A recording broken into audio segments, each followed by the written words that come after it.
நீதிக்கான வாழ்வு. மாம்சத்துக்கு உட்பட்டவர்கள் தேவனுக்கு பிரியமாயிருக்க மாட்டார்கள். தேவனுடைய ஆவி உங்களில் வாசமாயிருந்தால் நீங்கள் மாம்சத்துக்கு உட்பட்டவர்களாயிராமல் ஆவிக்கு உட்பட்டவர்களாய் இருப்பீர்கள். கிறிஸ்துவின் ஆவி இல்லாதவன் அவருடையவன் அல்ல.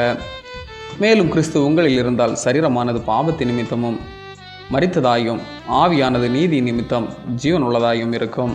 ரோமர் 8:8-9-10. கிறிஸ்துவோடு இணைந்த வாழ்வு மாம்ச சிந்தைகளை விட்டு ஆவிக்குரியவைகளை சிந்திக்க வைக்கும் வாழ்வு. ஏனெனில் மாம்ச சிந்தை மரணத்தை உருவாக்கும், ஆவியின் சிந்தையோ ஜீவனையும் சமாதானத்தையும் உருவாக்கும்.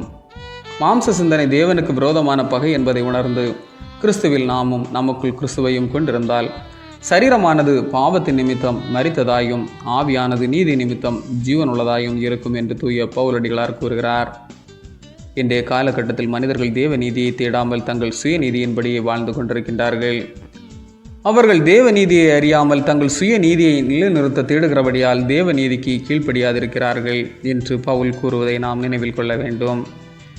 கிறிஸ்துவும் கூட தம் ஊழிய பாதையிலே நீதிக்கான வாழ்வு குறித்து பல இடங்களில் சுட்டிக்காட்டியுள்ளார்.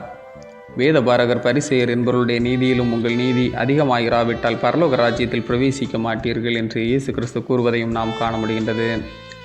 எனவே மாம்ச சிந்தைகளை வெறுத்து நம்மை கிறிஸ்துவுக்கு ஒப்பு கொடுப்பமையாகில் கிறிஸ்துவுக்குள் இணைந்த நீதியின் வாழ்வு வாழ இறைவன் நமக்கு அருள் புரிவார். ஆமென். இந்த நாள் உங்களுக்கு இனிய நாளாக மலரட்டும்.